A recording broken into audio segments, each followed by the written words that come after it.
오늘 시편 140편 말씀도 다윗의 시입니다. 다윗의 시인데 다윗이 상당히 힘들고 어려운 그런 상황 가운데 지은 그러한 시입니다. 아마 이 시의 내용을 보면 다윗이 사울에게 쫓겨서 도망을 다닐 때에 이 시를 쓰지 않았을까 그렇게 생각을 합니다. 그런데 시편 140편에 나타나는 말씀을 보면 악인의 특징이 아주 잘 나와 있습니다. 세상에 누가 악한 사람인가? 도대체 악인들은 세상을 어떻게 사는가? 하는 것을 오늘 성경 본문에 잘 나타나 있죠. 악인의 특징들을 몇 가지 말씀을 드리면 악인의 첫 번째 특징은 포악하다는 것이죠. 1절에 나타난 말씀 보면 포악한 자가 4절 말씀에도 포악한 자에게서 성경의 14절 말씀에도 포악한 자는 이렇게 포악하다. 포악하다라고 하는 말이 무슨 말입니까? 포악하다는 것은 사납다. 그리고 악하다. 이게 포악이거든요. 사납고 악한 사람. 사납고 악한 사람의 특징이 뭐냐? 사납고 악한 사람들은 싸우기를 좋아합니다. 포악한 사람들은 대부분 싸우는 것을 어쩌면 즐기는지도 몰라요. 마음이 순한 사람은 누구하고 싸우지를 못합니다. 누구하고 악하게 행동을 못하죠. 그런데 포악한 사람은 아주 사납습니다. 그래서 그들은 싸우기를 즐겨하듯이 그들은 잘 싸웁니다. 매사에 싸웁니다. 다른 사람이 볼 때 아니 그걸 뭐 무슨 싸울 일인가 생각해도 마음에 악이 있어서 분이 일어나니까 이 사람들은 그냥 싸워요. 그래서 때로는 요즘은 다른 사람에게 어떤 포악을 행하는 일들이 잘못하면 문제가 되잖아요. 그렇게 계속 소송을 하는 거죠.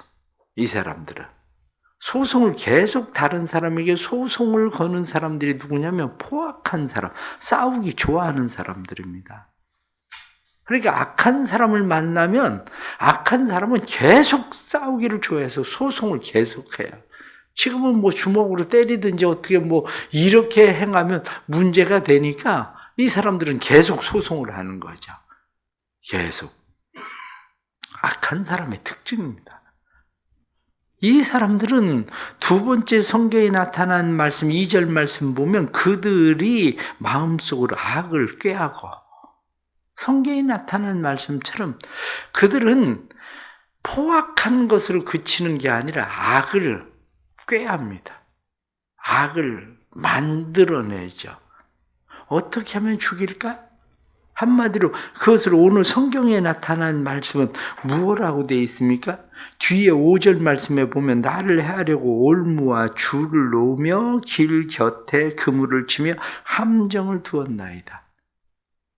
이 사람들은 싸우는 방법을 계속 연구를 합니다. 어떻게 하면 저 사람을 잡을 수 있을까? 어떻게 하면 저 사람에게 해를 입힐 수 있을까? 그래서 올무도 놓고 줄을 놓고 그물도 놓고 함정도 두고 계속해서 상대방을 걸려 넘어지도록 함정에 빠지도록 다시 못 헤어나오도록 망하게 해보려고 온갖 일들을 꾀합니다. 그것을 성경은 뭐라고 이야기하느냐? 이 사람들은 밤에 잠을 자지 않고 악을 꾀하다가 아침에 일어나서 그 일을 실행하는 사람들이다. 이렇게 말하죠. 그러니까 악한 사람들은 보면 아니 어떻게 저런 생각을 할 수 있지? 가능하죠. 왜냐? 늘 생각이 악한 것을 생각하니까. 그래서 고린도전서 13장에 나타난 말씀 사랑은 뭡니까? 악한 것을 생각지 아니하며. 그런데 악한 사람은 늘 악한 것을 생각하는 악을 꾀하는 그런 사람들입니다. 악한 사람의 세 번째 특징은 악담이죠. 오늘 11절 말씀에 악담하는 자는 이렇게 악담. 이 악담을 3절에는 뭐라고 되어 있느냐? 뱀같이 그 혀를 날카롭게 한다. 입술 아래는 독사의 독이 있다. 그러니까 이 사람들 말을 들어보면 악한 사람인지 아닌지가 표가 나요. 왜냐? 그 입에는 독이 있어서 상대방을 죽입니다. 뱀같이 간교한 말을 합니다. 사람을 미혹하는 말을 합니다. 얼마나 교묘하게 사람들을 미혹하는지 그 사람 말 들으면 그럴듯해요. 그런데 그럴듯한 이야기를 악한 사람들은 때로는 자기는 쏙 빠지고 다른 사람을 통해서 그 일을 말하게 하는 거죠. 그래서 그 말 속에는 중상모략, 비방, 헛소문, 거짓 이런 모든 것들, 그런데 상대방에게는 치명적이라는 거죠. 그들의 말 때문에 치명적인 상처를 입습니다. 이러한 일들이. 네 번째는 교만하다는 거야. 5절 말씀에 보면 교만한 자가 나를 해하려고 교만합니다. 교만한 게 뭐냐? 이렇게 이야기하면 교만한 사람은 오해를 잘합니다. 왜냐? 항상 내가 옳으니까 오해를 잘해요. 그런데 교만한 사람의 특징이 뭐냐면 절대 오해를 안 푼다는 거죠. 내가 옳은데 왜 오해를 풀겠습니까? 아, 그래? 아, 내가 잘못 생각했나 봐. 내가 미안한데? 이렇게 하는 것이 맞을 것 같은데 이 사람 저 사람 와서 이야기해도 무슨 소리 하는 거야. 내가 맞지 왜 그 사람이 맞아. 오히려 그 사람도 원수가 돼요. 이게 교만한 사람이에요. 그러니까 상대방의 말을 듣지 않고 항상 자기의 생각이 옳으니까 자기가 기준이 돼버리니까 늘 오해가 생기고 오해를 풀지 않고 오해가 생겨 오해를 풀지 않으니까 그의 마음에 악독이 있으니까 악한 것을 생각하는 거죠. 원수를 갚겠다고 생각을 하고 악한 것을 생각하고 꾀하고 그래서 악담을 말하고 결국에는 나하고 원수가 되는 사람들은 자기가 죽여야 된다고 생각을 끝장을 봐야 된다고 생각하는 포악한 싸움이 그 안에 꿈틀거린다고요.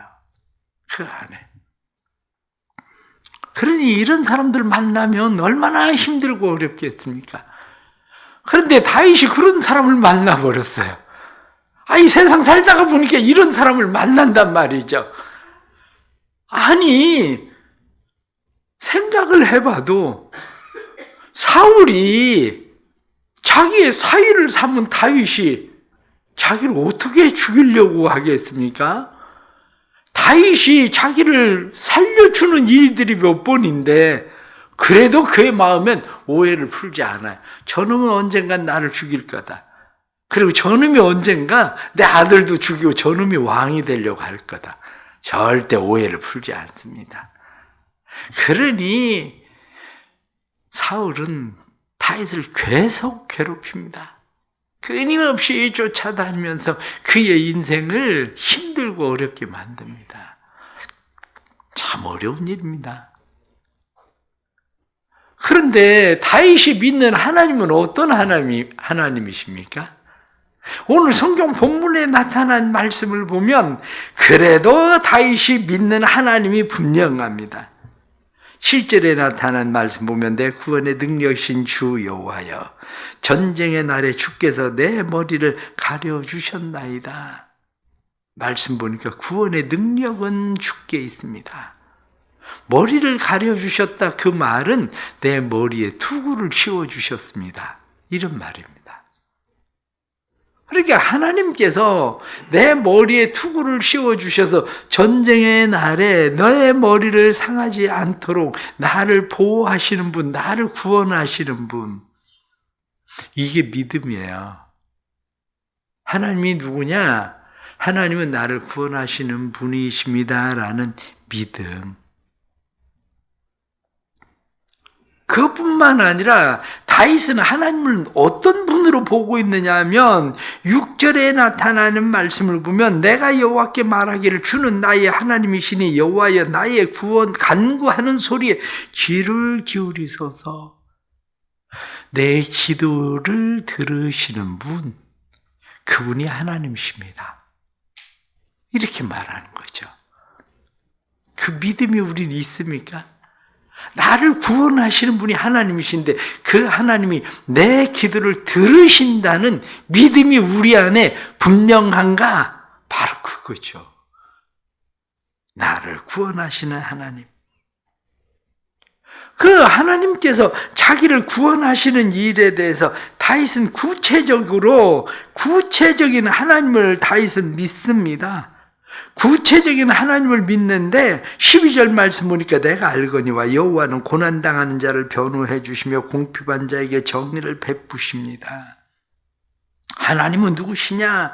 하나님은 나를 건지시고 보호하시고 변호하시고 정의를 베푸시고 악한 자에게는 하나님께서 그 꾀를 이루지 않게 하시는 분. 그래서 8절 말씀에 여호와여 악인의 소원을 허락하지 마소서. 그의 악한 꾀를 이루지 못하게 하소서. 그렇습니다. 우리가 믿는 하나님이 어떤 하나님입니까? 하나님에 대해서 다윗은 분명했습니다. 하나님은 변호사이신 하나님. 뿐만 아니라 하나님은 정의를 베푸시는 하나님. 그래서 악인의 꾀를 이루지 못하게 하시는 분, 그분이 하나님이십니다. 이렇게 다윗은 믿은 거죠.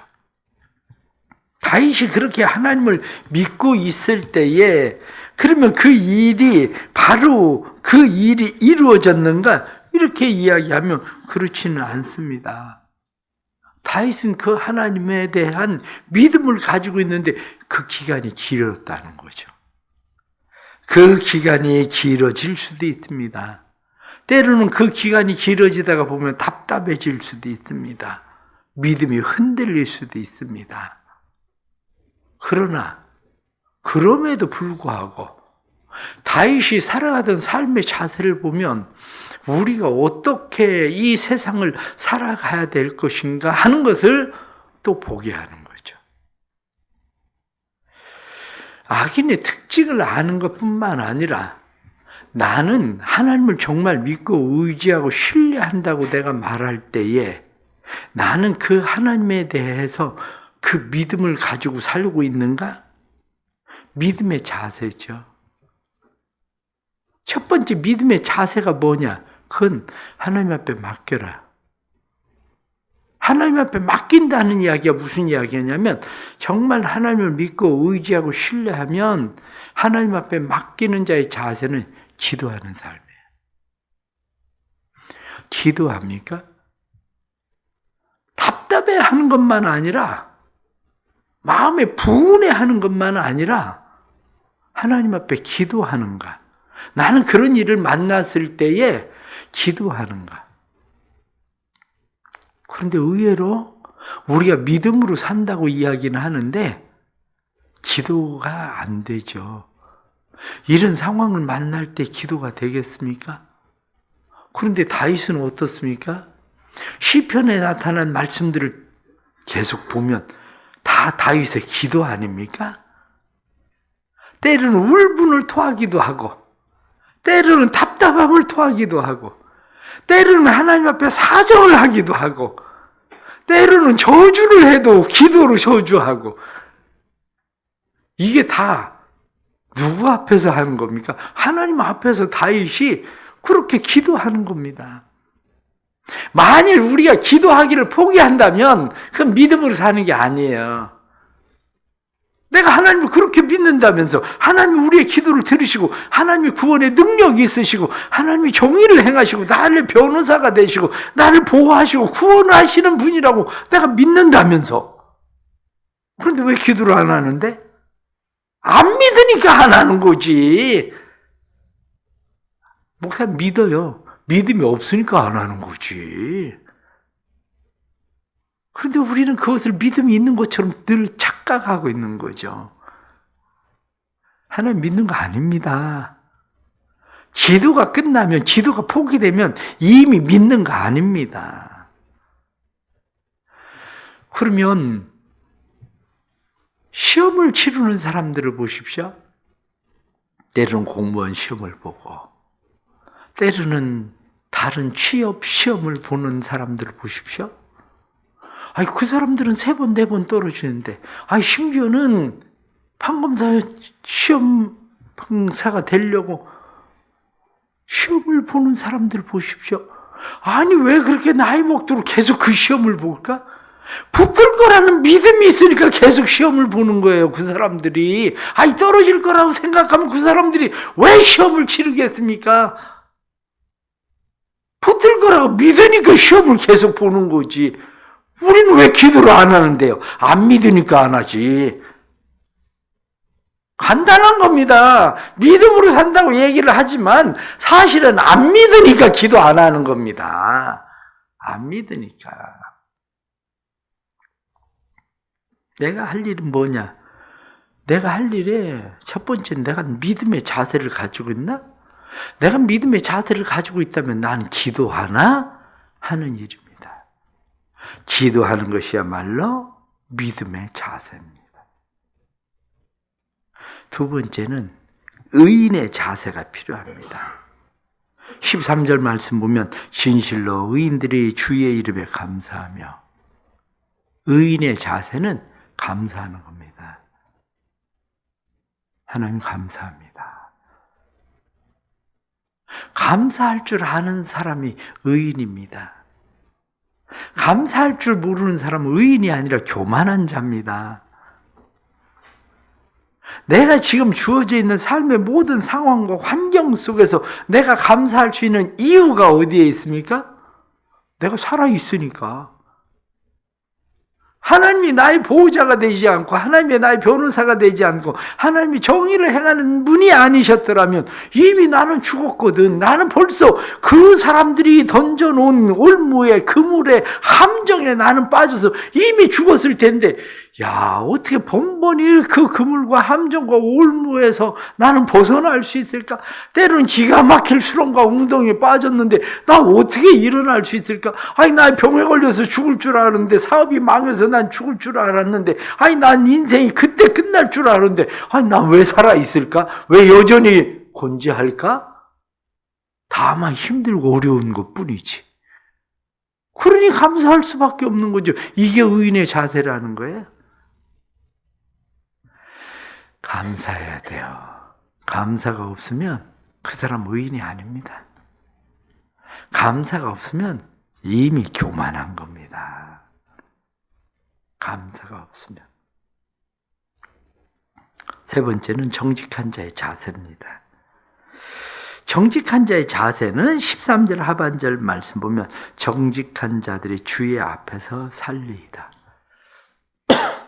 정직한 사람은 하나님 앞에서 사는 거예요. 그냥 그분 앞에서 사는 겁니다. 무슨 얘기입니까? 정직하다는 것이 무슨 얘기냐면 하나님이 옳습니다라고 말하는 거예요. 하나님, 내가 틀린 겁니다. 하나님이 옳습니다. 지금 이렇게 하는 일들도 하나님이 옳습니다. 내 생각보다도 하나님의 생각이 옳습니다. 내 계획보다도 하나님의 계획이 옳습니다. 내 시간표보다도 하나님의 시간표가 옳습니다. 다윗은 그걸 인정하고 살았어요. 다윗은. 때로는 다윗도 주 앞에서 사는 일에 대해서 실패할 때도 있습니다.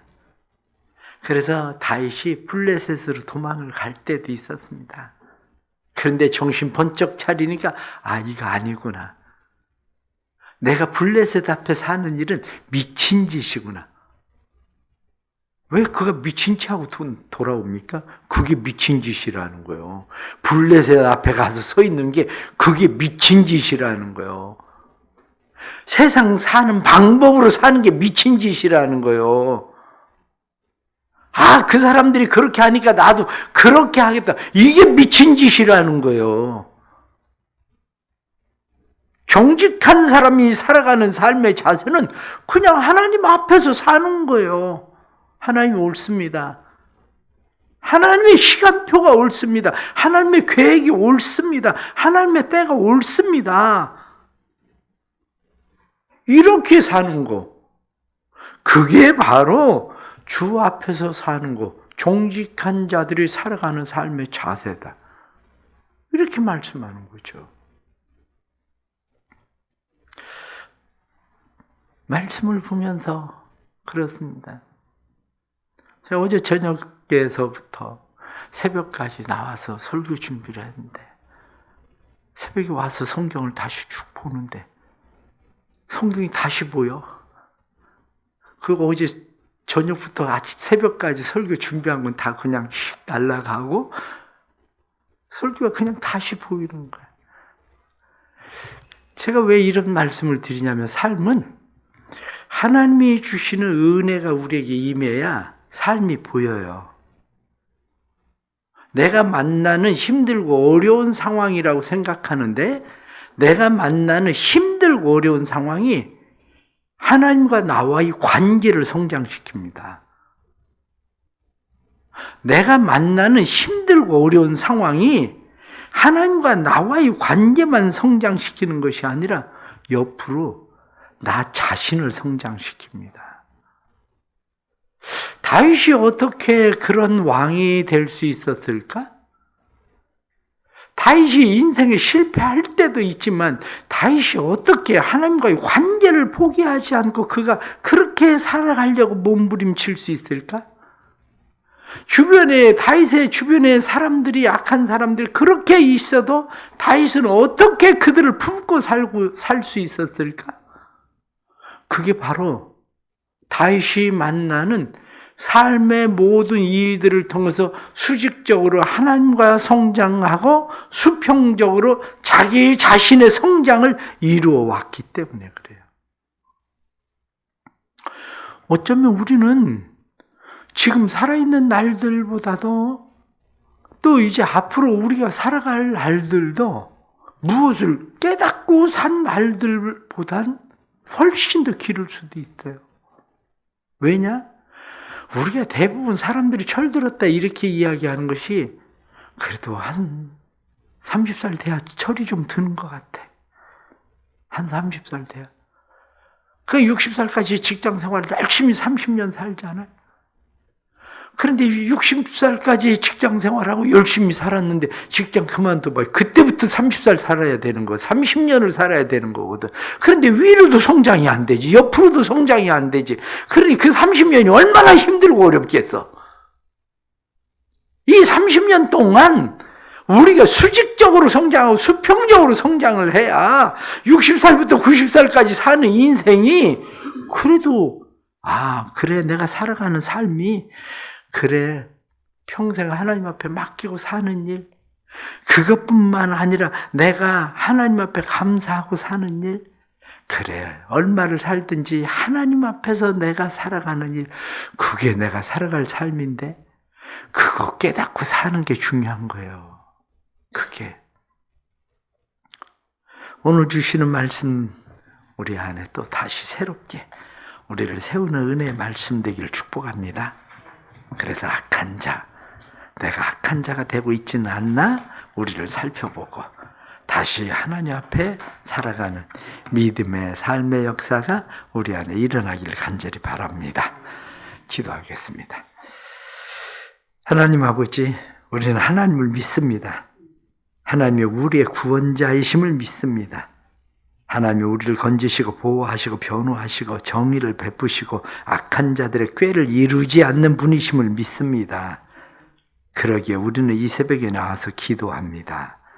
이미 기도를 포기하고 있는 것은 하나님을 믿는다고 말하지만 사실은 하나님을 믿지 않는 것이라는 것을 저희들이 다시 깨닫습니다.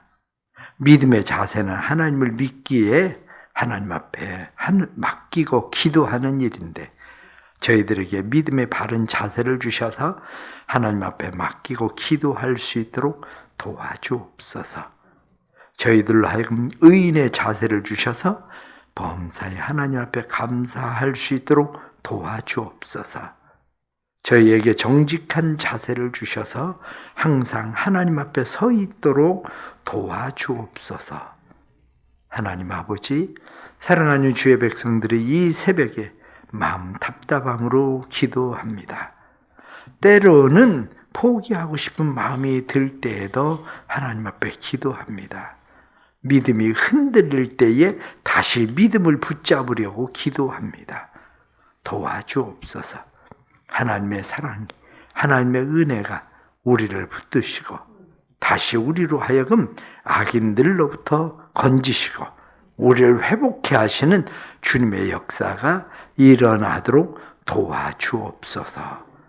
성령 하나님, 사랑하는 모든 성도들에게 은혜 주셔서 이 하루도 믿음의 승리자로 살게 해주시고 특별히 이 땅에 악한 자들이 발붙이지 못하도록 하나님 도와주시고 악한 자들로 인하여 우리가 우리 스스로를 무너뜨리지 않게 해주시고 악한 자들로 인하여 하나님과의 수직적인 관계, 사람들과의 수평적인 관계가 성장하는 기회가 되도록 도와주옵소서. 성령님께서 이 땅에 그리스도의 평화가 가득하게 해주시고 교회 안에 성령의 기름 부으심이 넘치게 하셔서 믿음으로 기도하는 사람들마다 반드시 이루시는 구원의 하나님의 능력을 보게 해 주옵소서.